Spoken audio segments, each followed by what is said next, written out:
Hitesh Sharma ji Oman से। श्री हरिवंश। राधा राधा महाराज जी, आपके चरणों में कोटि कोटि प्रणाम।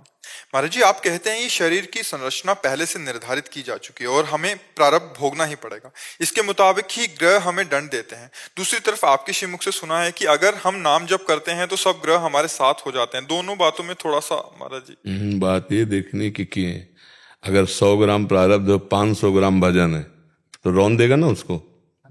और अगर 5 ग्राम भजन और 500 ग्राम प्रारब्ध है तो क्या उखाड़ पाएगा? हमारी बात को समझ रहे हो?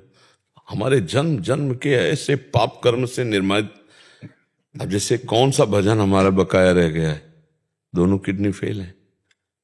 अब ये प्रारब्ध भोग आया ना। अब इसे कहो शनिचर 7.5 लगा है, आप कहो कि मंगल बिगड़ा हुआ है, गुरु बिगड़ा हुआ है, या ग्रह नच, जो तुम बोलो सो बोलो, लेकिन है तो हमारा कर्म ना। इतना प्रबल प्रारब्ध है, क्योंकि अब शरीर को पूरा होना है तो भगवान की घर जाना है, तो जितना हिसाब किताब है वो सब बराबर किया जा रहा है। तो कोई कोई प्रारब्ध इतना बलवान होता है कि वो फिर भोगना पड़ता है। जैसे रामकृष्ण परमहंस जी का कौन भजन में कमी थी, गले में कैंसर, तो बड़े बड़े महापुरुषों का। तो कोई कोई ऐसे कर्म होते हैं जन्म जन्मांतरों, वो भोगना पड़ता है इसलिए। और कोई कोई ऐसे होते हैं कि जो नष्ट हो जाते हैं। तो हमारा भजन, अगर हम इसको चाहें तो प्रारब्ध को नष्ट कर सकते हैं, अगर भजन जोर का हो तो। पर फिर भजन का फल क्या रहा यदि चाह रह गई तो? चाह मिटी चिंता मिटी, मनुआ बेपरवाह, जिनको कछो न चाहिए वो सहान के साह। जब चाह ही खत्म है, न जीने की चाह है न मरने का भय है, तो बना रहे कोई। ये गुरुदेव मेरे दूसरे क्वेश्चन में था लेकिन वो आया नहीं था। तो मैं मतलब एंजाइटी का पेशेंट था 5 साल। सारी दवाई वगैरह आपके आशीर्वाद से, राधा रानी जी के बल से सारी दवाइयां छूट गई। तो अब तो इतना हो गया कि मरने का बिल्कुल है ही नहीं भाई अभी। अब नाम जप करो। उत्तम बात यह है कि हमको इस माया पर विजय प्राप्त करनी है, आवागमन मिटाना है, छोटे मोटे रोगों को नष्ट करना है। ये कोई मतलब ऐसा समझो जैसे मच्छर को मारने के लिए ब्रह्मास्त्र का प्रयोग। कौन ग्रह नक्षत्र ऐसा है जो हमें परेशान कर सकता है? हमारा कर्म हमको परेशान कर रहा है। कोई ऐसा देवी देवता, कोई ऐसी शक्ति नहीं जो हमें परेशान कर सके, हमारा कर्म ही है। अब अगर हम उस कर्म को नष्ट करने में लगते हैं तो हमारी जो यात्रा है वो रुक जाएगी। इसलिए बड़े बड़े संत भोग लेते हैं और भगवान को प्राप्त हो जाते हैं। अगर हम उसको इस समस्या के समाधान में लगाना शुरू कर दें तो इसके प्रति पहला तो ममत्व स्थापित हो जाएगा, और ये सत्य है ये स्थापित हो जाएगा, जबकि ये असत्य है, ये नाशवान है। भगवान ने जब अवतार लिया तो अंतर ध्यान हुए ना, तो मरना तो एक दिन पड़ेगा ना। तो जब मरना ही पड़ेगा तो ये कमाई इधर लगा के क्यों, हम आगे लगा के उन्नति प्राप्त करते हैं, भगवान की तरफ जाते हैं। तो जब हम भजन सही करने लगेंगे तो हमारी बुद्धि शुद्ध हो जाती है, और जब बुद्धि शुद्ध हुई तो इसका महत्व खत्म हो गया। इसका महत्व खत्म हुआ तो कष्ट झेल रहे, कष्ट को सह रहे, पर वो वस्तु प्राप्त कितना आनंद रहता है हम हर समय, कि हमारे पास वो शब्द नहीं जो हम आपको बता सके। ऐसे प्रतिपल उत्साह रहता है जहां से जैसे मरने से सबको डर लगता है ना, मैं इंतजार कर रहा हूं उस घड़ी का कि शरीर छूटे और जिनके लिए जीवन भर तड़पे हैं उनके समीप जाकर रहने को मिलेगा, अपने प्यारे के समीप रहने को मिले। मरने से सब जग डरा, मेरो मन आनंद, कब मरी हो कब भेटी हो पूर्ण परमानंद। हाँ, शरीर छूटा मेरे प्रभु मिल गए, बस यही।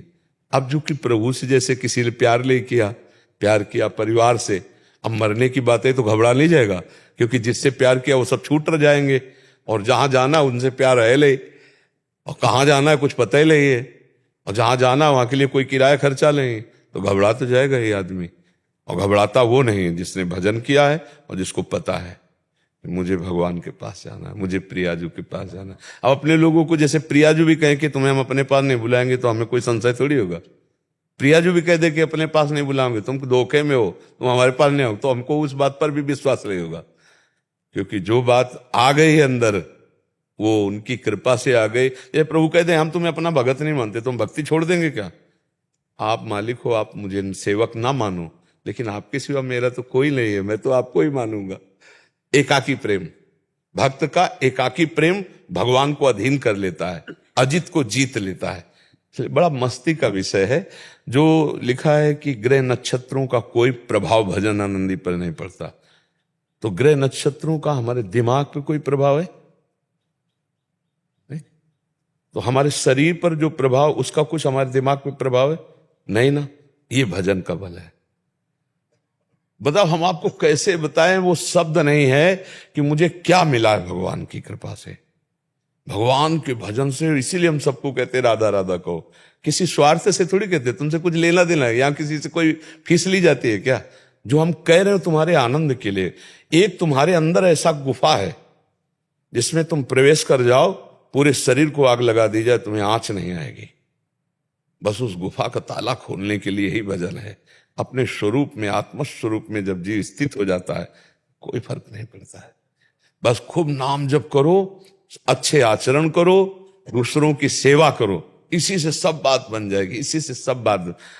कोई भी ग्रह नक्षत्र, कोई भी जंतु, अब बोले घोड़े के नाल की अंगूठी बांध लो, घोड़े की दुर्दशा हो रही है नाल पहन करके रोड में, नहीं हो रही, और उसकी नाल की अंगूठी पहन करके तुम परम पद में पहुंच जाओगे, तुम स्वर्ग में चले जाओगे। ऐसा बुद्धि भ्रष्ट कर दी जाती है। हम तुमसे स्पष्ट कह रहे हैं, भगवान के नाम में नाम संकीर्तनम यस्य सर्व पाप प्रणाशनम।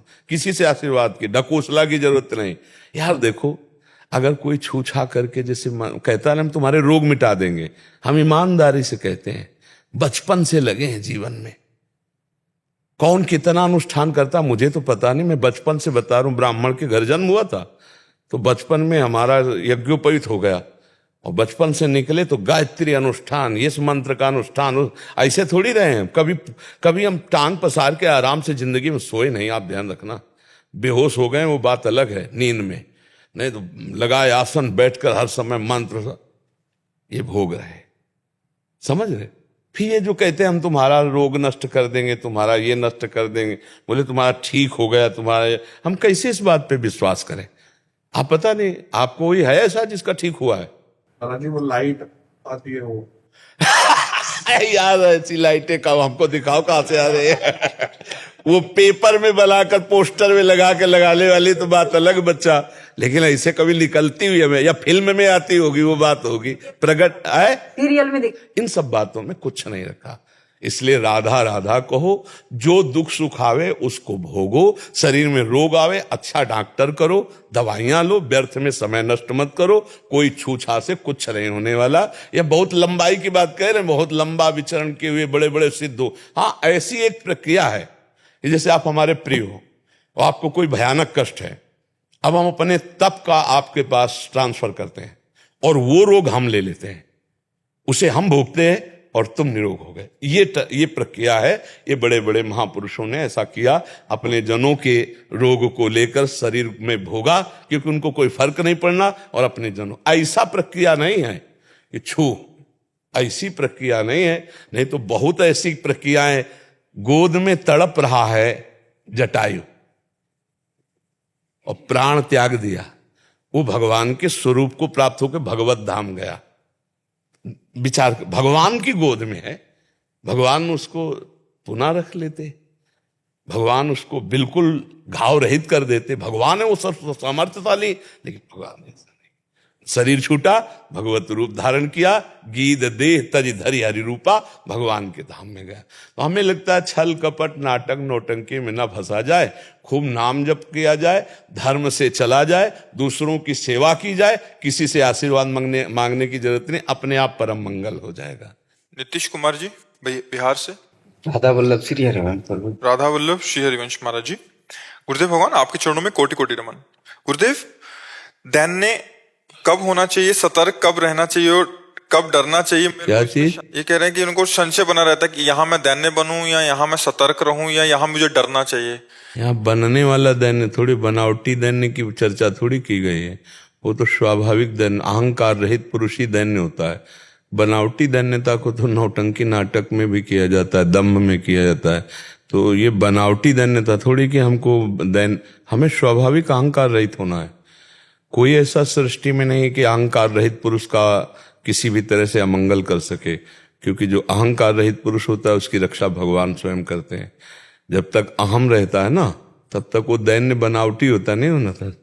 वो बनावटी दैन्य होता है, जब उसको बार बार छेड़ दे तो उसकी दैन्यता का नाटक खुल जाएगा, अपने आप फिर कहेगा हो गया, बहुत हो गया, अब दोबारा करोगे ना तो हम तो फिर वो स्वरूप असली आ जाएगा। बनावटी दैन्य, असली दैन्यता ये होती है कि वो भगवान को सामने देखता रहता है, करें करावें आपसे। अगर आप गाली दोगे तो देखेगा मेरे भगवान इस रूप में मुझे गाली सुनवाना चाहते हैं, इसलिए शांत हो सुनता है, उसको कभी क्रोध नहीं आएगा। तो ये दैन्यता की कहाँ करनी चाहिए कहाँ नहीं करनी तो बुद्धिगत है, उसे दैन्यता नहीं कहते, वो बनावटी होती है। जो स्वाभाविक दैन्यता है वो एक स्वाभाविक दैन्यता में, जैसे विदेशी भाषा में कोई हमें गाली दे तो हमें क्या फर्क पड़ेगा, हम जानते नहीं क्या बोल रहा है, ऐसे हमारी भाषा में हमको गाली दे हमें फर्क ना पड़े, उसे दैन्यता कहते हैं। हमेशा ऐसा लगता है ना प्रभु जी कि देन सामने वाला जब भी बोलते हैं ना कि जिनको देखते हैं कि कुछ मेंटलिटी डिस्टर्ब है या कुछ है, तो बहुत दैन्यता उन पे ये लगता है कि इनका ठीक हो जाए सब चीज। अगर मेरे जितना नहीं, आप दैन्य को समझ नहीं पाए हो, आप दया को बोल रहे हो दैन्य। आप दया को दैन्य, शब्दों का अलग अलग अर्थ होता है। जैसे दया है, कोई दिमाग से कमजोर है, कोई असहाय असमर्थ है, रोग पीड़ा आदमी है, जो हमारे अंदर द्रवण क्रिया होती है उसे दया कहते हैं, कि मैं इनको सहयोग करूं मृदु वचन से, धन से, शरीर से, ये हमारा परहित की भावना, ये दया है। दैन्य एक अलग, जे दीन प्यारे वेद पुकारे द्रवो सुश्री भगवाना, यही दरबार दीन को आदर रीत सा, समस्त गुणों से समस्त बलों से महान होते हुए भी। देखो हनुमान जी महाराज कैसे दैन्य है, विभीषण से कहते हैं प्रात ले जो नाम हमारा, ते दिन ताहि न मिले आहारा, असमय अधम सखा सुनु मोहु पर रघुबीर। कितना दैन्य, ज्ञानी नाम अग्रगण्यम बलवताम वरिष्ठम, ऐसे महान होते हुए भी कितना दैन्य है, कितना दैन्य है। इसे भागवतिक दैन्यता और इसे दया कहते हैं, जो आप कह रहे हैं ना, इसे दया कहते हैं। अहम कभी नहीं जाता है अपने अंदर से कि मैंने ये तो बच्चा अहम चला गया तो जीवन मुक्त महापुरुष ना हो गए। इसी के लिए तो भजन किया जाता है, इसी के लिए साधना की जाती है। नाम जप करो, दूसरों का हित करो, पाप आचरण मत करो, धीरे धीरे पवित्र हृदय होता जाएगा, अहंकार अपने आप नष्ट होता चला जाएगा।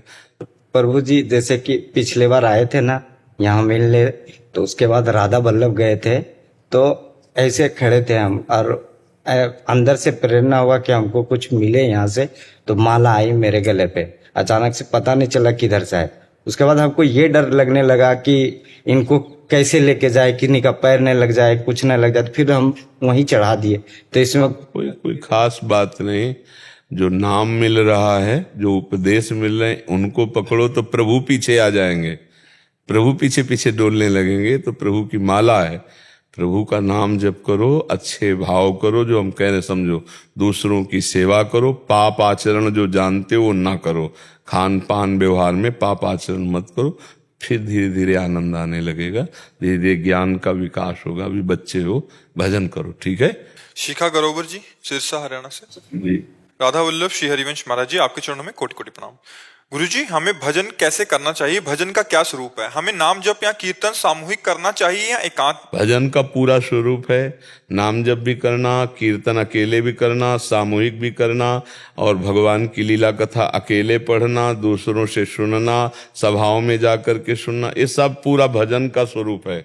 भजन का एक अंग नहीं है, ये संपूर्ण भजन का अंग है। हमको हर समय प्रभु से जुड़े रहना है। रसोई बना रहे हैं, भजन का अंग है, प्रभु को भोग लगाना है, राधा राधा राधा राधा। बर्तन मांज रहे हैं, प्रभु के लिए पवित्र पात्र कर रहे हैं, राधा राधा। घर में सोहनी लगा रहे हैं, प्रभु का मकान है, प्रभु के लिए पोछा लगा रहे, हाँ। बच्चों को स्नान, बच्चों को श्रृंगारित करके स्कूल भेज रहे हैं, ये हमारे प्रभु इसके अंदर बैठे हैं। पति भगवान का स्वरूप है। ऐसे हम पूरा भजन करते हैं। हमारा भजन का कोई एक अंग थोड़ी कि माला लेके बैठ के भजन करें, सब हमारी चेष्टाएं भजन है। बस हम धर्म युक्त करें, उसमें स्वार्थ की वासना, पाप की वासना, छल कपट न करें, तो हमारी हर सेवा, फावड़ा चलाना जैसे किसान का भजन है, गोली चलाना जैसे से बॉर्डर में खड़ा सैनिक का कर्तव्य, सब अपने अपने कर्तव्य में रहें, वो भजन ही है। बस भगवान का स्मरण करते हुए पवित्र भाव से करें। समझ पा रहे? प्रभु जी जैसे समूह में करते हैं तो कई बार प्रक्रिया भाव भी आ जाता है। क्या प्रक्रिया भाव दोष दर्शन हो जाता है, कह रहे हैं। उनमें किसी में दोष दर्शन हो जाता है, इसलिए तो कहते हैं भगवान नाम कीर्तन करने गए हो कि दोष दर्शन देखने गए हो? अनजाने में किसी को दिल कैसे अनजाने में कैसे हम किसी का दिल दुखा सकते हैं? हम कैसे दिल दुखा सकते हैं अनजाने में? हमें बताइए ना आप। कोई ना कोई बात ऐसी हो जाती है। वो जान के होती है, अनजाने में नहीं होती। हम किसी से क्यों बात करें? अरे हम नाम कीर्तन करने गए हैं, नेत्र झुकाए, और जहाँ कीर्तन हो रहा है तो जो कृष्ण नाम, राधा नाम, जो नाम कीर्तन उसमें डूबते हैं, उठे प्रणाम किया, चल दिया। हमको दुनिया से क्या मतलब? कीर्तन कौन कर रहा है हमें थोड़ी परिचय, कीर्तन किसका हो रहा है हमको उससे मतलब है। भक्त का मतलब क्या है? जैसे कथा हो रही है तो भगवान की कथा हो रही ना, कौन कथा कर रहा है हमको इससे मतलब नहीं, वो क्या करता है हमको इससे मतलब नहीं। मिठाई की दुकान में जाते हो, आप पूछते हो मिठाई वाले से मिठाई खाते हो कि नहीं भाई? नहीं, हमें पसंद है, हमें 250 ग्राम दीजिए। तुम खाते हो कि नहीं? हमसे इससे मतलब नहीं, मिठाई लाओ। ऐसे ही हम भगवत कथा सुनते हैं, हमें आनंद आ रहा है, भगवान की चर्चा सुनी, प्रणाम किया, चले गए। वो कैसा है, वो कैसा है, हमको क्या देखने को बताओ, हमको अपना देखना। मन स्थिर नहीं रहता। जब एकांत में होते तो चंचलता आ जाती है, उसमें जाते तो दो दृष्टि होती है। भैया इसी को तो सुधारना साधना है, इसी को तो सुधारना। जब एकांत में आए, राधा राधा जप रहे, मन भाग रहा है, कहाँ भाग के जाएगा? जाएगा कहाँ? आपके बिना वो जाएगा कहाँ? मन की स्वतंत्र सत्ता नहीं है, आपके बिना सहयोग क्यों कुछ नहीं कर सकता। वो हर चीज आपके सामने लाएगा, आप नकारती रहो। वो आपको दौड़ाएगा, आप दौड़ो मत, आप चुप रहो। वो दौड़ दौड़ के तुम्हारे पास आएगा, कहाँ जाएगा?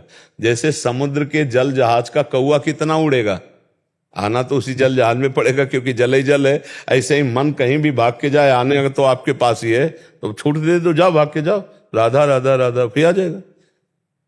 और भागो, तुम भागो भागो, जाओ संसार में, राधा राधा राधा राधा, वो फिर आ जाएगा। तुम्हारे बिना उसकी सत्ता नहीं है। अच्छा, अब हम कीर्तन में जा रहे हैं तो दोष दर्शन देखने जा रहे हैं। कीर्तन वो बोल रहा है कृष्ण कृष्ण, हम कान से सुन रहे हैं, आंख झुकाए बैठे हैं। कीर्तन हुआ, प्रणाम किया, चल दिया। कथा हुई, सुना, चल दिया। हमको दुनिया से क्या? हमको अपने गुरुदेव से मतलब, अपने शास्त्र से मतलब, अपने संयम से मतलब, अपने भजन से मतलब। भजनानंदी बड़ा सुलझा हुआ व्यक्तित्व होता है। दोष देखने देखो तो वही दोष जो आप दूसरों में देख रहे हो वो आप में है। अगर आप में नहीं तो दूसरों में दिखाई नहीं देगा, पक्का। जैसे हमसे कहा जाता है, ऐसा पापी आदमी आपके पास है, आपने बैठने क्यों दिया किसी को? तो हम सच्ची कहते हैं, हमको कोई पापी नजर नहीं आता। जब हमारे सामने कोई आता है तो मेरा प्रभु नजर आता है, मेरे भगवान इस रूप में आए, क्या इसको दे दूं, क्या मतलब करूं जिससे खुश हो जाए, ये प्रसन्न हो जाए, इसका मंगल हो जाए। हमें ये आज तक नहीं लगा कि नीच पुरुष है या दम पुरुष है या उत्तम पुरुष है। ये ढांचे हैं, इन ढांचों के मंदिर के अंदर जो बैठा हुआ है बहुत जोर का मालिक है, वो सबके अंदर बैठा हुआ है। हमको वो देखना है या बाहरी देखना है? इसमें बाहर में थोड़ा बहुत कभी कभी ऐसा हो जाता है कि मन में कुछ विचार आ जाते हैं ऐसे। काटो से, विवेक से काटो ना उसे। मन तो न जाने, मन तो भगवान पर कुविचार कर देगा, मन तो गुरुदेव पर कुविचार कर देगा। मन है उसका, वो स्वतंत्र है, वो कुछ भी सोच सकता है। हमें कैंची से काटना है विवेक रूपी का, बस खत्म।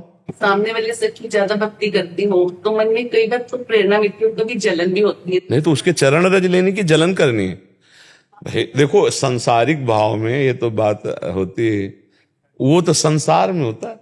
और भक्ति में तो तुलसी जाके मुख से धोख्यो निकसत राम, ताके पग की पग तली मोरे तनु की चाम। वो बोला राम, ओहो मेरे प्रभु का नाम धन्य है, उसके चरण छूने का मन, उससे जलन क्यों होगी? देखो गलत है अपना अंतःकरण, आरोपित हम दूसरी जगह कर रहे हैं, गलत हम हैं। बुरा जो देखन मैं चला, बुरा न मिलिया कोई, जो दिल खोजू आप। एक भक्त आए थे तो कह रहे थे कि जब आपका कोई सत्संग सुनता है तो मुझे बहुत गुस्सा आती है। मेरे महाराज जी ये सत्संग क्यों सुन रहा है? हम कहा तुमने तो फिर वही संसारिकता ला दी इसमें। मेरे महाराज जी को कोई देखे ना, मेरे महाराज जी का कोई सत्संग न सुने, तो ये संसारिकता में होता है। नहीं, संसारिकता में होता है कि मेरा पति सिर्फ मेरा पति है, तो वो संसारिकता में होता है। जगत पति के लिए तो आप ऐसा नहीं कह सकते, वो जगत का विश्वंभर का पति, ऐसे उनके दास भगवान के दास है। इसमें तो उल्टा होता है, जो मेरे प्रभु से ज्यादा प्यार करे मैं उसके चरणामृत लेना चाहूंगा, मैं उसके चरणों में माथा रखूंगा और मैं उसकी जय जयकार करूंगा और प्रभु से प्रार्थना करूंगा कि काश ऐसा प्यार करना आपके लिए मेरे हृदय में आता, ऐसी भजन की वृत्ति मेरे हृदय में। जलन नहीं होती, उसमें मांग हो जाती है। उनके भजन को देख के लालच लगता है कि मेरे को ऐसा भजन करना कब आएगा, मेरे को इन प्रभु के लिए रोना कब आएगा। जलन नहीं आएगी, ऐसा नहीं, ठीक है ये गलत, अभी अपना अंतःकरण गलत है, इसका सुधार किया जाए, ऐसा नहीं। भक्तों को देखकर तो हृदय लुटता है, नाचता है कि आज मेरे घर हरि के प्यारे आए हैं। आहा, आज मेरा अहो भाग्य, भगवान के भजन करने वालों को मैं देख पा रही हूँ, भगवान की चर्चा करने वालों के पास मैं बैठ रही हूँ, ये तो मेरा अहो भाग्य है। ये अहो भाग्य मनाया जाता है, तो जलन क्यों होगी? कभी कैसा भाव, कभी जैसा भाव। बहुत प्रेम है सखियों से, पर किसी समय में आ जाता। तो उसी समय में हमें काटना है। उस भाव का कोई महत्व थोड़ी होता है। गलत भाव आते हैं तो उनका हम महत्व थोड़ी रखते हैं, उनको हम रिजेक्ट करते हैं। हमारे पास डस्टर है, राधा राधा राधा, ये डिलीट करता चला जाएगा, ये मिटाता चला जाएगा। इसीलिए तो हर समय नाम जप करना है, राधा राधा राधा नाम। पर बहुत अच्छा है कि आप अपने अंतःकरण को पकड़ पा रहे हैं, आप अंतर्मुख होकर अपनी बात को समझ पा रहे हैं, कहाँ कमी है, कहाँ मिस्टेक हो, बातें आप रख रहे हैं। ये बहुत अच्छे साधक का लक्षण होता है। बस इनको सुधार लीजिए, आप आगे बढ़ जाएंगे। अवध बिहारी शरण जी, निम्बार्क सदन, वृंदावन से, राधे राधे। श्री हरिवंश महाराज जी, राधे राधे। महाराज जी, दृष्टा, दृश्य, दर्शन, एक ही वस्तु में तीन भाव हैं या अलग अलग भाव हैं, बताने की कृपा करें महाराज जी। दो तरह से तत्वबोध होता है, व्यतिरेक और अन्वय। अन्वय है, व्यतिरेक नहीं है। दृश्य नहीं है, जो दिखाई दे रहा वो नहीं है। देखने का तरीका नहीं है,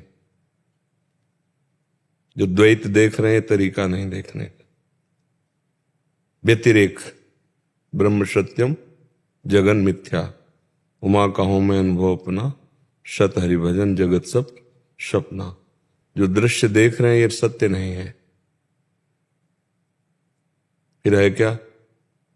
जैसे रस्सी में सांप का जो भ्रम हो गया, तो सांप न पहले था, न मध्य में भी है, न आगे भी रहेगा, वो रस्सी ही थी, केवल सर्व का भ्रम हुआ था। ऐसे नानात्व का भ्रम हुआ, केवल भगवान ही है, प्रिया प्रीतम ही है, ब्रह्म ही है। उसी में इस नानात्व का भ्रम हुआ था। तो व्यतिरेक पद्धति से उसका हम पहले त्याग करते हैं। जो ये रूप है, जो ये दृश्य है, जो ये सुख दुख भोग है, ये सब भ्रम है, मिथ्या है। पहले इसका हम त्याग, वैराग्य, उपरति, त्याग। सुख भोग की आकांक्षा पर भोगूंगा नहीं, क्योंकि मुझे भगवत प्राप्ति करनी है। वैराग्य, इसमें सुख है ही नहीं। उपरति, ये भोग ही नहीं तो ब्रह्म है मूर्तिमान। हर वस्तु जड़ चैतन्य सब ब्रह्म है, सब भगवत स्वरूप है। त्याग, वैराग्य, उपरति। जब हम अन्वय में पहुंचे, अन्वय माने है, फिर लौट के देखा तो सब वही है। सर्वम खलमिदम ब्रह्म, वही है, दूसरा नहीं। पर वहां तक पहले है तक पहुंचने के लिए ये नहीं है, ये नहीं है, ये नहीं है, ये अवश्य करना चाहिए। अवश्य, बिना त्याग के, बिना वैराग्य के, बिना उपरति के तत्व बोध नहीं होता, तत्व ज्ञान की बातें हो जाती हैं। जब तक इंद्रियां भोगों में रत हैं, अंतःकरण मलिन निर्णय कर रहा है, स्वरूप तो जैसा पहले था वैसे अब है, आगे भी वैसे ही रहेगा। बोध किसको होना है? अंतःकरण की समता को। अंतःकरण समत्व को प्राप्त हो जाए, मन बुद्धि चित्त अहंकार में न मान का, न अपमान का, न सुख का, न दुख का, न लाभ का, न हानि का, न जन्म का, न मृत्यु का कोई प्रभाव ना पड़े, तो स्वरूप बोध अपने आप हो जाता है। जैसे निर्मल जल में और शांत जल में जब हम दृष्टि डालते हैं तो नीचे क्या है दिखाई देता है, ऐसे हो जाता है। तो दृष्टा वही, दर्शन वही, दृश्य भी वही। पर दृष्टा को पहले दृश्य से अलग होना होगा। ये भी दृश्य है, मन बुद्धि भी दृश्य है, स्वभाव भी दृश्य है, क्योंकि हम मन बुद्धि को जानने वाले हैं। मैं मन बुद्धि तो नहीं हूं। और फिर ये सारा पसारा भी, ये भी भ्रम है। पहले हम इसका ऐसे त्याग करते हैं, फिर इसके बाद जब गौर से स्थिति में आते हैं और देखते हैं तो सब में वही है, सब कुछ वही है। वही बनने वाला है, वही बनाने वाला है। वासना वासुदेवस्य वासितम भुवनत्रयम् सर्वभूत निवासोस्मि वासुदेव नमोस्तुते। कुछ भी इतना त्याज्य नहीं है, सब कुछ वही है। पर ये पहले नहीं, पहले व्यतिरेक पद्धति, नहीं तो जिसको भोग रहे हो वही वो ब्रह्म है, और तो फिर वो भोग से रति नहीं गई तो केवल ज्ञानी हो सकता, ज्ञान योगी नहीं, ज्ञानी हो सकता, तत्वबोध नहीं। इसलिए पहले त्याग वैराग्य उपरति, फिर सत्य वस्तु का विवेक, लोक परलोक के समस्त भोगों से वैराग्य, शम दम उपरति तितिक्षा श्रद्धा समाधान, ये षट संपत्ति और मुमुक्षता, इन चार के बिना ज्ञान अधूरा होता है, तत्वबोध नहीं होता। ये चार होना चाहिए। सत्य असत्य वस्तु का विवेक, लोक परलोक के समस्त भोगों से वैराग्य, शम इंद्रियों का दमन, दम मन का निग्रह, उपरति भोग है ही नहीं, न भोग न भोक्ता, तितिक्षा महान सहनशील, श्रद्धा अपार शास्त्र और गुरु वाक्य के ऊपर, और समाधान चित्त का समाधान हो चुका, कोई संशय नहीं, वही परम तत्व है, कोई संकल्प विकल्प नहीं। और फिर मुमुक्षता, अब मैं मुक्त होना चाहता हूं, घोर मुमुक्षता, प्राणों की बाजी लगाकर अपने स्वरूप में स्थित होने की प्रबल लालसा, ऐसा साधक शुद्ध ज्ञान को प्राप्त हो जाता है। हर्ष जी दिल्ली से। राधा वल्लभ श्री हरिवंश। महाराज जी राधा वल्लभ श्री हरिवंश।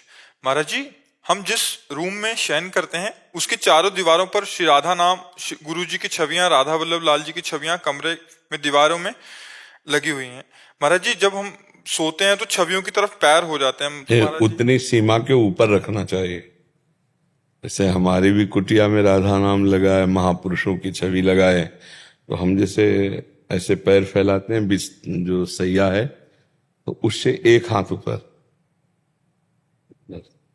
दीवार बड़ी होती ना, हाँ, तो सब जगह एक सीमा में ऐसे नाम लगे हुए हैं ऊपर, जहां हमारे पैर फैलाने पर सामने ना नाम है ना कोई छवि, ऊपर से ऐसे।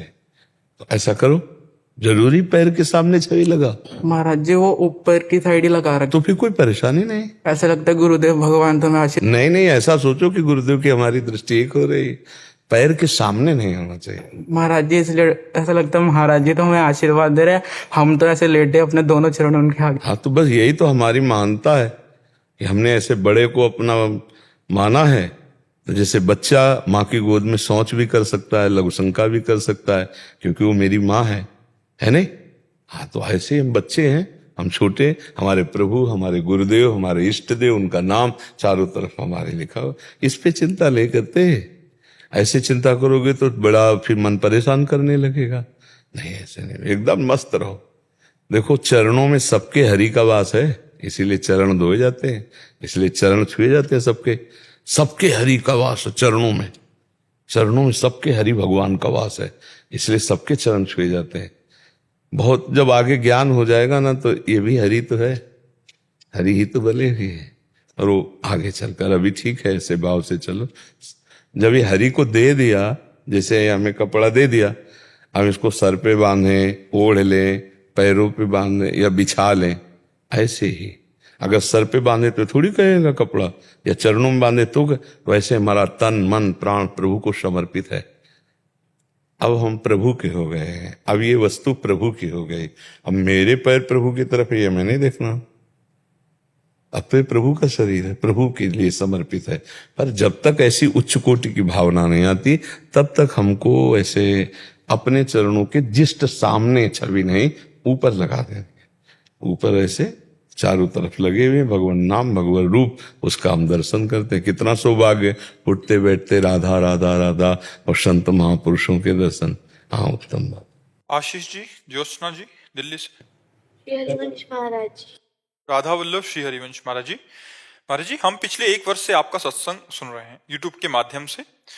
महाराज जी, आपके एक सत्संग में सुना था कि जहां हो वहीं से इस ट्रेन पर बैठ जाओ। अब हम राधा नाम के भरोसे और आपके सहारे बैठे हैं, परंतु महाराज जी एक पल आनंद लगता है और दूसरी तरफ भीतर से ऐसा डर बैठता है कि कहीं टीटी बीच में आके ट्रेन से उतार ना दे। यहाँ टीटी भी वही है, ट्रेन भी वही है मंजिल भी वही। यहाँ दूसरा कोई हो तो डर लगे, टीटी नहीं है यहाँ नहीं। आप चिंता मत करो, यहाँ टिकट की चेकिंग नहीं होती। यहाँ गाड़ी में बैठ ही वही सकता है जिसको पास कर दिया गया है। अगर आप राधा राधा बोल रहे हैं तो श्री जी आपको बहुत प्यार करते हैं, तब राधा राधा बोल रहे हैं। आप वृंदावन आए हैं तब श्री जी आपको बहुत प्यार कर रहे हैं, इसलिए आप वृंदावन आए। श्री राधिका कृपा बिनु सबके मनन अगम। भगवान ने कृपा करके हमें मनुष्य शरीर दिया, भगवान ने कृपा करके हमें सत्संग दिया, भगवान की कृपा से भगवान का नाम जिह्वा पे आया। हमें बिल्कुल नहीं डरना, वो बड़े कृपालु हैं। एक बार जिसे पकड़ते हैं उसे कभी छोड़ते नहीं, उनका स्वभाव है। हमारा तो स्वभाव है पकड़ना छोड़ना, लेकिन प्रभु का ऐसा एक बार जिसे, तो अगर हम नाम में प्रीति कर लिए, हमें ये भरोसा हो गया कि मैं गुरु की शरण में हूं, गुरु की ट्रेन में बैठा हूं, तो अब चिंता न करें। हम उतर सकते हैं लेकिन वो उतार नहीं सकते, ये पक्की बात है। हम उतरना चाहें तो वो समझाएंगे, पर वो उतरने का अवसर दे देंगे। जैसे बच्चा है, बहुत हट करता, मुझे टॉफी चाहिए, लो टॉफी नहीं, मुझे आपकी गोद चाहिए, और टॉफी फेंक दे तो फिर गोद में ले लेंगे। ऐसे ही भगवान मानो दे दिए, अब हमें भोग चाहिए, हम इस मार्ग में जाना चाहते तो भगवान आपको रास्ता दे देंगे, जाओ। अगर नहीं जाना चाहते तो आपको अपना रास्ता दे देंगे। भगवान बड़े कृपालु। जो इच्छा करियो मन माही, हरि प्रसाद कछु दुर्लभ नाही।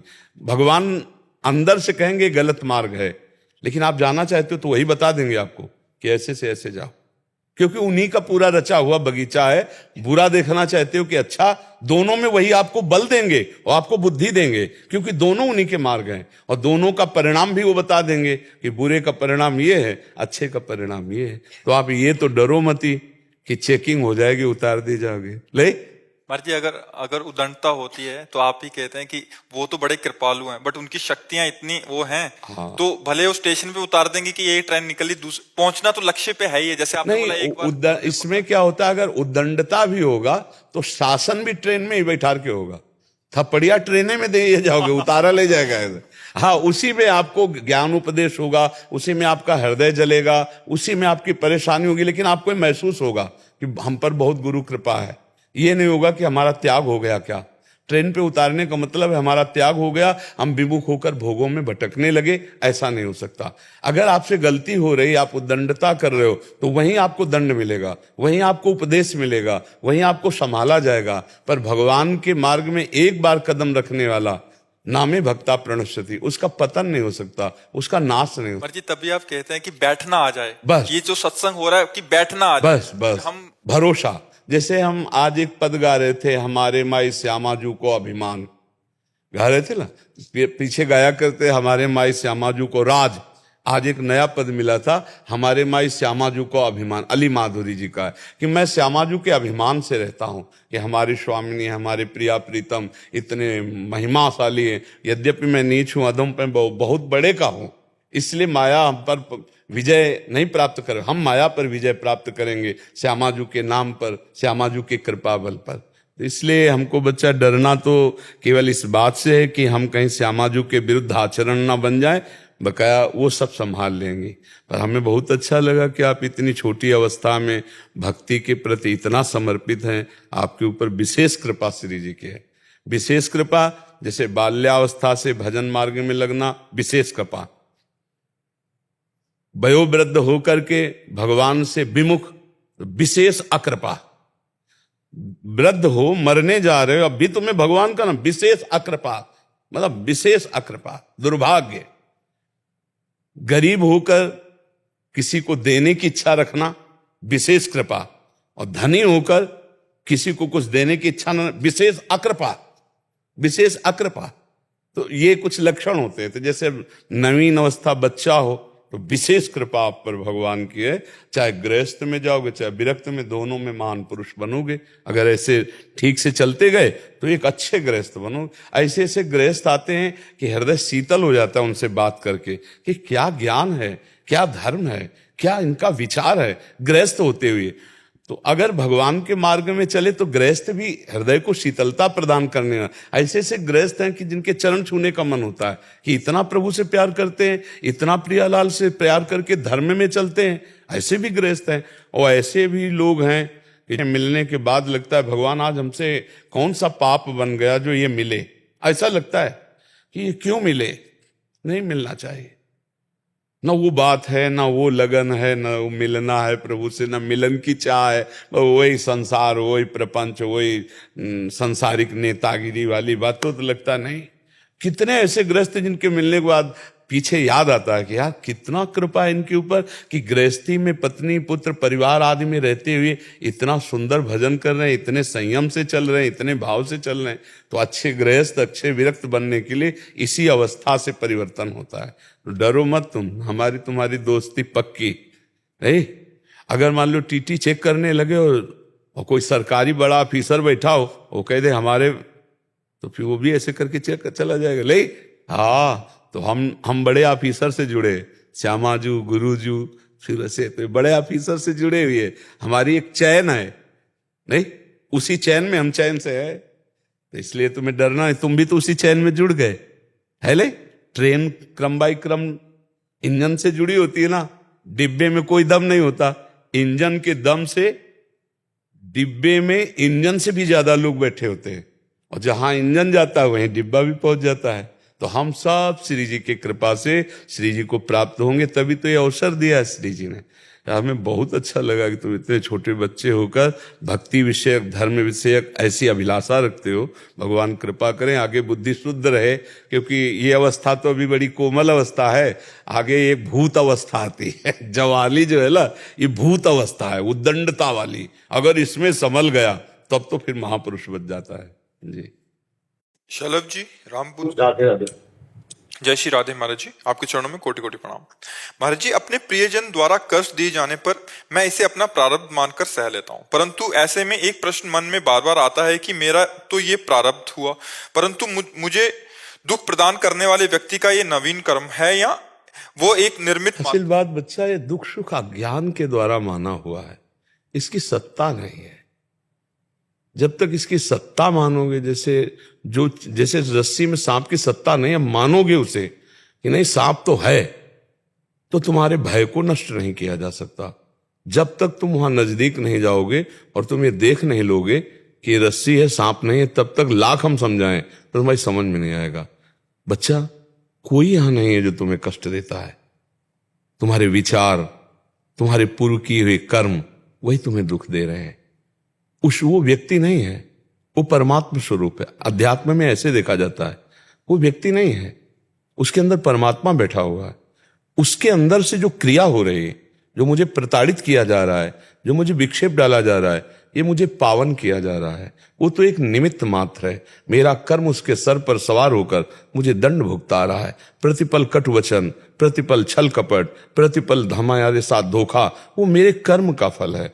उसको कर्म के फल की तरफ मुझे नहीं देखना, उसके अंदर बैठा हुआ परमात्मा मुझे भुगता रहा है। शुद्ध अध्यात्म की बात। अगर व्यवहार की बात देखें तो हम अपने कर्म को भोग लेते हैं, वो जो करेगा वो भोगेगा। उसके विषय में हम क्यों चिंतित हों? हमको अपने कर्म को भोग लेना, अपने को संभाल लेना। ये व्यवहार की बात कह रहा हूं। अध्यात्म में और कोई किसी को दुख नहीं देता है, कभी नहीं देता है। हमारा कर्म होता है तभी वो दुख मिलता है, पक्का समझो। अगर हमारा कर्म नहीं तो हमारा पड़ोसी बहुत अच्छा होगा, हमारे परिवार के लोग बहुत अच्छे होंगे, देख देख के सुखी हो गए। और कर्म बिगड़ा है तो दरवाजे के सामने वाला ही बिगड़ा ऐसा होगा, उठते बैठते चलते फिर वो मतलब डिस्टर्ब करता रहे। तो कर्म के अनुसार से हमें वास, कर्म के अनुसार से हमें वैसे परिवार का संयोग, कर्म के अनुसार से हमारे वैसे विचार बन जाते हैं। विचार भी तो दुख देते हैं बच्चा, कभी देखते हो आप अंदर? विचार ही दुख देते हैं। बेमतलब के कल्पनात्मक संकल्प विकल्प करके हमको जलाते रहते हैं, वो हमारा कर्म ही तो है। विचार ही सुख देते हैं। कोई ऐसा विचार है आंखों में आंसू हो गया, आनंद आ गया, पुलकित हो। कोई ऐसा विचार है जल के राख हो गया, गुस्सा कर गया, गालियां अंदर से निकलने लगे। अगर वो आदमी ऐसा ना करता तो मुझे ऐसा ना। विचार इसीलिए हम कहते हैं नाम जप करो, नाम जप करो, तुम्हारे विचार शुद्ध हो जाए। जैसे विचार शुद्ध है और सामने वाले ने गाली दिया, तुरंत हमारे विचार में आया हमारे किसी पाप का मार्जन हो रहा है। वे बेचारा तो निमित्त है, वो तो निमित्त है। कारण उसको गाली देने के लिए प्रेरित करने वाला तो भगवान है, और वो इसलिए कर रहा है कि मेरे किसी कर्म का मार्जन कर रहा है, तो उसको बेचारे को क्या दे। जैसे अपनी जबान दांत से कट जाए, हम किसको गाली देंगे? अपने हाथ से अपने चोट लग जाती है, हम किसको गाली देते हैं? तो चूंकि अब वो अपना हाथ है इसलिए मुझे किसी पर गुस्सा नहीं आ रहा, तो ऐसे ही उसका भी हाथ उसी कर्म से प्रेरित है और वो हमें पीट रहा है, तो हमको गुस्सा नहीं होना, हमें सह लेना है। अब व्यवहार में अगर देखते हैं कि वो आदमी बड़ा नीचता का व्यवहार करता है, तो वो अपने कर्म का फल भोगेगा। हम प्रार्थना करें भगवान से कि उसकी बुद्धि शुद्ध हो जाए, वो अच्छा आदमी बन जाए, वो दुख ना भोगे, तो उसका पलट कर हमारे ऊपर प्रार्थना का असर आएगा कि हमारी बुद्धिमान हो जाएगी, हमें दुख प्रभाव नहीं डाल पाएगा। समझ रहे हो? एक राजा जब पधारे तो बहुत धर्मात्मा थे, बड़े पुण्यात्मा थे, भक्त नहीं थे। हम भक्त बात अलग होती है, जो भजन करता है वो बात अलग होती है। तो यमराज जी बड़े आदर से उनको लेकर के गए, पुण्यात्मा को बड़े आदर से, पर उनसे भी कुछ पाप हुए थे। तो कहा इनको नर्क तो नहीं भगवाना, केवल इनको नर्क दिखा दो। अब नर्क का दुख देखना ही, अब वहां जो ही गए तो हाहाकार मचा था, कहीं कोल्हू में पेरा जा रहा है, कहीं आग में जलाया जा रहा है, वो बहुत एकदम कंपा, इतना दुख जीवों को मिल रहा है। थोड़ी देर में सब कुछ शांत हो गया। तो उन्होंने यमदूतों से पूछा शांत कैसे हो? बोले आप पुण्यात्मा हो, धर्मात्मा हो, आपके खड़े होने मात्र से पूरे नरक के प्राणियों को दंड देना बंद कर दिया गया, इसलिए वो सब शांत हो गए। तो उनका अच्छा, मैं यहां से जाऊंगा फिर इनको दंड मिलेगा? बोले हाँ। बोले कभी नहीं जाऊंगा। बोले ऐसा नहीं हो सकता, यहां वही रहता है जो पाप कर्म करता है, यहां तुम रुक नहीं सकते, केवल तुम्हें देख के तुरंत स्वर्ग लोक जाना है। उनका कभी नहीं जाऊंगा। तो ये यमराज ने यमदूतों से कह दिया था बड़ा पुण्यात्मा, इसके साथ जबरदस्ती कुछ नहीं करना। तो उन्होंने सूचना पहुंचाई यमराज से, यमराज जी आए, उनका तुम्हें लेने के लिए देवराज इंद्र आ रहे हैं, इतने पुण्यात्मा तुम हो, नरक में कैसे रुको? तो बोले अच्छा ये पुण्यों का प्रभाव जिससे इनका दुख शांत हो गया? बोले हाँ। तो बोले मैं संकल्प करता हूं कि जितना भी मन वचन कर्म से अपने जीवन में पुण्य किया है, इन सब नरक के प्राणियों को देता हूं और सब ये स्वर्ग जाएं और मैं नरक भोगूंगा, मैं किसी को दुखी नहीं देख सकता। यमराज ने आश्चर्यचकित हो गए कि ऐसा? तो उन्होंने कहा तुम नरक तो नहीं रुक सकते। बोले क्यों? जब हमारे पुण्य सब नष्ट हो गए, हमने सबको दे दिया, तो हम नरक भोगेंगे? बोले नहीं, इसका भी पलट कर तुम्हें पुण्य मिलेगा, अब तुम ब्रह्मलोक जाओगे, स्वर्गलोक ले जाओगे, अब तुम ब्रह्मलोक जाओगे। तो समझ रहे हो, हमारा कोई अहित कर रहा है और हम ये प्रार्थना करें भगवान इसकी बुद्धि शुद्ध कर दो, भगवान इसको कभी दुख ना पहुंचे, तो वो पलट कर जो लौट के आएगा, बड़ा दुख का नाश करने वाला, बड़ा सुख प्रदान करने वाला। और जब हम किसी को कहते हैं इसका नाश हो, अब वो पलट के आएगा, तो उसको मिला कि नहीं मिला, लेकिन हम तो हमारे शुरू हो जाएगी आज से जलन होना, द्वेष होना, क्रोध होना, अशांति होना। तो बच्चा आए हो आप अध्यात्म समझने, व्यवहार नहीं। अध्यात्म में प्रार्थना, भगवान मेरे को ऐसी सामर्थ्य दो कि मैं सह सकूं, और इसको ऐसी बुद्धि दो कि इसकी बुद्धि शुद्ध हो जाए, हे नाथ आप कृपा करो। अध्यात्म तो ये कहता है बच्चा, समझ रहे हैं? हाँ, अपने ऊपर के लिए सिर्फ, अगर किसी और के ऊपर कोई अनर्थ कर रहा है, अधर्म कर रहा है, फिर हम टूट पड़ेंगे, प्राणों की बाजी लगाकर उसकी रक्षा करेंगे, उसको बचाएंगे। ये परमार्थ का जो स्वरूप है, ये ऐसा हम सह सकते हैं, लेकिन हमारे धर्म, हमारे राष्ट्र, हमारे ऐसे समाज के प्रति आप करोगे, फिर नहीं सह पाएंगे, फिर उसकी रक्षा के लिए हम आपके सामने विरोध खड़ा कर देंगे। समझ रहे हैं आप? जैसे हमें गाली दो हम सह जाए, हमारे भगवान को गाली दोगे, हमारे गुरु को गाली दोगे, हमारे धर्म को गाली दोगे, तो हमारी जवान बंद कर दें, अभी इसी क्षण आवेश आ जाएगा। क्योंकि अब उसके लिए फिर नपुंसकता नहीं धारण करनी, उसके लिए कायरता नहीं धारण करनी कि अरे नहीं, अर्जुन कह रहे हैं ना सन्यास लेंगे हम, अपने पूज्य जनों को नहीं काटेंगे। भगवान कह रहे मार इनके गले उतार, या धर्म के पक्ष में खड़े उत्तिष्ठ परंतप, चढ़ा गांडीव में प्रत्यंचा और काट इन सबको। तो अपने सहने की बात हो सकती है, लेकिन धर्म का नाश अगर कोई कर रहा है, हमारे राष्ट्र पे आ रहे, हमारे समाज पे आ रहे, फिर हम वहां नहीं सहन करेंगे। कुछ सहन करने की सीमाएं हैं, समझ पा रहे हैं आप? अपने को कष्ट दोगे तो सहन करेंगे, तुम्हारा मंगल मनाएंगे। तो ऐसे चला जाता है, इसमें कोई संशय इसमें?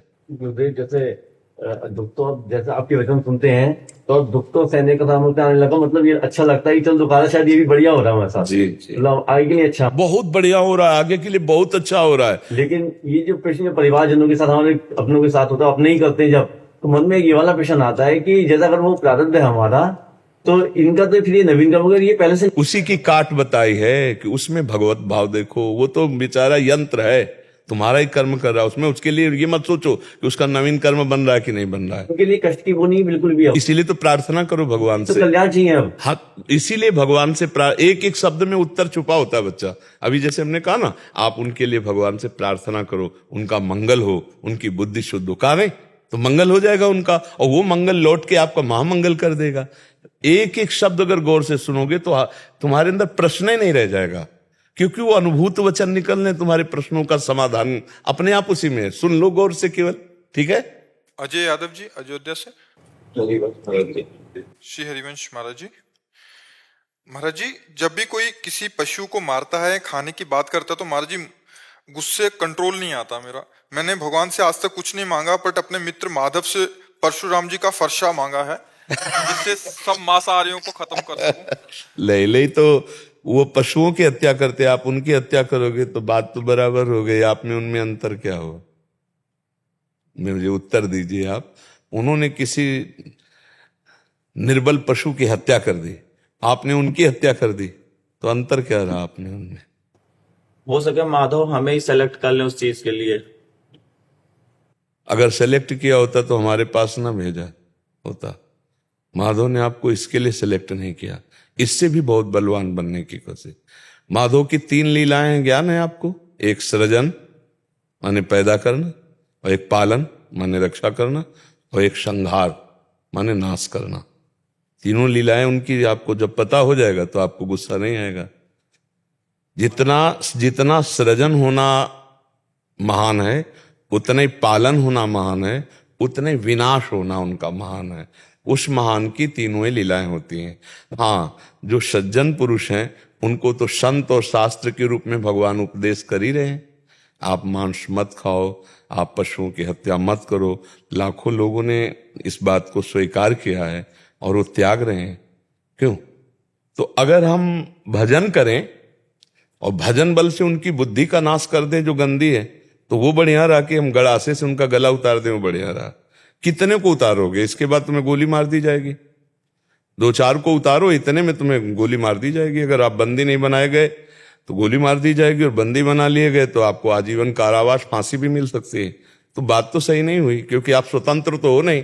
हमारा कानून आपके ऊपर हावी हो जाएगा, नहीं हुआ हावी हो जाएगा। आप बताइए, आप कितने को मारोगे? 2, 4, 5, 10, इतने में आप मार डाले जाओगे, या तो फिर आजीवन के लिए जेल और फांसी हो जाएगी। तो काम तो नहीं बन पाया ना। काम बनेगा हम ऐसा भजन करें कि हम संकल्प करें सबकी बुद्धि शुद्ध हो जाए। भद्रम कर्णे भी शृणुयाम देवा, भद्रम पश्येमाक्षिविरजत्राहा, स्थिरैरंग स्तुष्टवाग्वं सस्तनुभिर। सब मंगल हो। मैं कान से सुनूं तो मंगल, आंख से देखूं तो सबका मंगल। ये हम भजन बल से कर सकते हैं। देखो, दीपक में जितनी सामर्थ्य उतना अंधेरा हटाता है, ऐसे ही भगवान ने जितना सामर्थ्य दी उतना अंधेरा हट रहा है। हजारों का, सैकड़ों का, लाखों का, करोड़ों का, जितने जिसको सामर्थ्य। तो ऐसे बच्चा सामर्थ्यशाली बनो कि दूसरे को उठाने की कोशिश करो, मिटाने की नहीं। अगर जो आदमी मांस खाता है, अगर वो मांस खाना त्याग दे तो बढ़िया आदमी हो गया कि नहीं? तो हम मारेंगे उसको, उसके मांस खाने की बुद्धि को मारते हैं। कैसे मारेंगे? हमारे समझाने तो समझेगा नहीं। अब हम भजन करेंगे, तपस्या करेंगे। जैसे माधव से मांगते हो कि फरसा दे दो, ऐसे माधव से मांगो कि मुझे इतनी सामर्थ्य दे दो कि मैं इन दुष्टों की दुष्ट बुद्धि का विनाश कर दूं और इनके अंदर अच्छी बुद्धि ले आऊं। ये बढ़िया बात रहेगी कि नहीं रहेगी? इसमें तो ना तुम्हें कानून व्यवस्था दंड देगी और ना भागवतिक व्यवस्था दंड देगी। और विनाश तो कर ही नहीं सकते तुम, मतलब तुम्हें तो वीर तो नहीं हो भारत में। अगर तुम सोचो कि हम परशुराम जी ने 21 बार क्षत्रियों का विनाश किया, तो भगवान ने क्षत्रिय रूप में अवतार लेकर रघुवंश में और ऐसे सामने खड़े हो गए कि फरसा रख के साष्टांग दंडवत हो गए। परशुराम जी हुए कि नहीं? भगवान ही तो परशुराम है, भगवान ही राम जी रूप में, और क्षत्रिय वंश में अवतरित हुए रघुवंश में। और इन्होंने प्रण किया था कि क्षत्रिय विहीन कर दूंगा भूमि। नहीं हो पाई ना। तो जहां आप मान लो, तो आपसे भी मानसिक बलवान, बौद्धिक बलवान, आध्यात्मिक बलवान सृष्टि में एक से एक महान है। तो वो भले और राक्षसों में भी ऐसे हुए कि ब्रह्मा भी थर्रा गए, ऐसे ऐसे राक्षस हुए। तो हम क्या करें? भजन बल बढ़ावें। हम विनाश तो नहीं कर पाएंगे। कितनों का विनाश करोगे? महाराज जी आप, हम एक खिलाड़ी हैं, 11 की हमारी टीम बनती है, 10 नॉन वेजिटेरियन है, मांसाहारी, इकलौता मैं एक किनारे तो हम 9 खिलाड़ियों को ढंगाने से पूरे विश्व को आप मांसाहारी रही तो थोड़ी कर पाओगे। साल से हम खेल रहे हैं, इतना नरक मचा दिया हमारा, इतना नरक मचा दिया, यहाँ तक कि जो ऊपर पद पे है आपका चयन करने के लिए वो तक प्रेरित कर देते हैं कि नहीं आप नहीं खाएंगे तो आप में बल नहीं आएगा, आप खेल नहीं सकते। 14 साल से मैं इस चीज को चलाए जा रहा हूँ कि नहीं नहीं मैं चला ले रहा हूँ, तो फरसा चलाओगे उनपे। महाराज जी नहीं मान रहे वो। नहीं मानेंगे बच्चा, तो शांति से रहे, धैर्य पूर्वक रहे, कोई ऐसी गलती मत कर देना कि तुम्हारा इतना सुंदर जीवन कानून के शिकंजे में फंस जाए। भावुकता को बहुत शासन में कंट्रोल में रखना चाहिए, नहीं ऐसी भावुकताएं क्या करती हैं, ऐसी गलती कर बैठती हैं जो कानून के शिकंजे। कानून मानेगा तुम्हारी ये बात कि तुम वो मांस खाता था इसलिए तुमने उसके ऊपर गड़ासा चला दिया? नहीं, केस लगेगा। उसकी हत्या करने का अगर बच गया तो हत्या कर ले के वो जुल्म में आप भी चले जाओगे। बहुत बहुत ऐसा काम मत करना। भजन करो, अपने आप को सुरक्षित रखो और भजन से प्रार्थना करो कि भगवान सबका मंगल करें, सबकी बुद्धि शुद्ध करें। ठीक है, हम कहते हैं शराबी बुरा नहीं है, शराब बुरी है। शराब हटा दो, बढ़िया आदमी हो गया। मांस खाना बंद कर दे, बढ़िया आदमी हो गया। दया आ जाए उसके अंदर, बढ़िया आदमी हो गया। तो पूरा शरीर नष्ट करने की क्या बात है? शरीर के किसी कोने में बुद्धि है, वो बुद्धि खराब हो गई तो हम पूरे मकान को ढा दें, नहीं, हम उस कनेक्शन को सही कर दें। अगर हम में दया आई है हाँ तो हम उसके कनेक्शन को, कहीं हम प्रार्थना कर सकते हैं, कहीं हम भजन का बल प्रयोग कर सकते हैं, भजन के बल के प्रयोग से।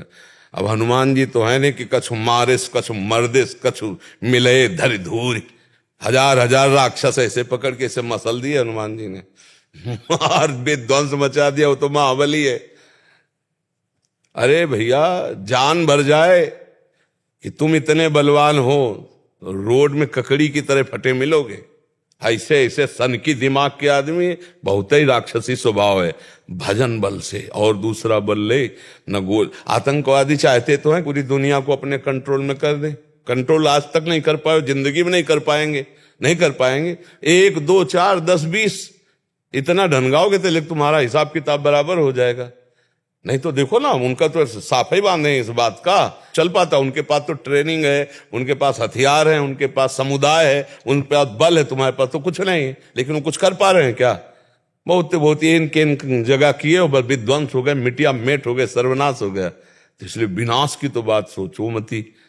आप प्रार्थना के द्वारा बुद्धि शुद्ध होने की बात सोचो। हमारे पास गोविंद ने इसीलिए भेजा है आपको कि आप अपनी बुद्धि शुद्ध रखो और दूसरों की बुद्धि शुद्ध करने के लिए प्रार्थना करो, भजन करो। बहुत अच्छे आदमी हो, जीवों पर दया की बात सोचते हो तो पर मनुष्यों पर भी तो दया की बात सोचो।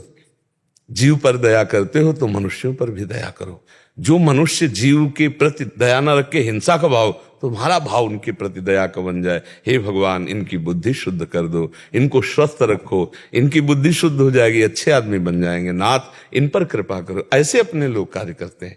ठीक है, हाँ, भगवान बहुत आप पर कृपालु हैं, पर आपका उद्देश्य बढ़िया है, पर वो सोच गड़बड़ है। सोच को सुधार लो, उद्देश्य बढ़िया है। पशुओं की रक्षा करना, जीवों की रक्षा करना अच्छी बात है, लेकिन एक जीव की रक्षा करना, एक जीव की हत्या कर देना, ये उसका निराकरण नहीं हुआ। दोनों की रक्षा हो, दोनों का।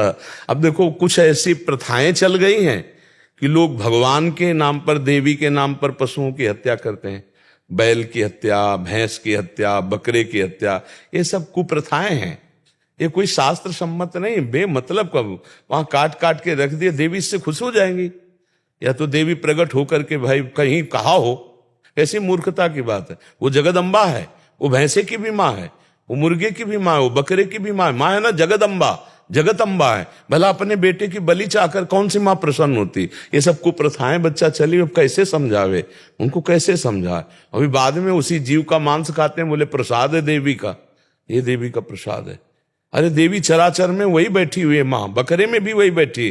देवी प्रपन्नार्थ हरे प्रसीद प्रसीद मातोर जगत खिलस्य प्रसीद विश्वेश्वरी पाहि विश्वम त्वमीश्वरी देवी चराचर से। वो चर अचर में वही विराजमान है। अब उसी को काट रहे हो, कह रहे हो अम्बा प्रसन्न। दुर्गति होती है ऐसे राक्षस भाव वालों की।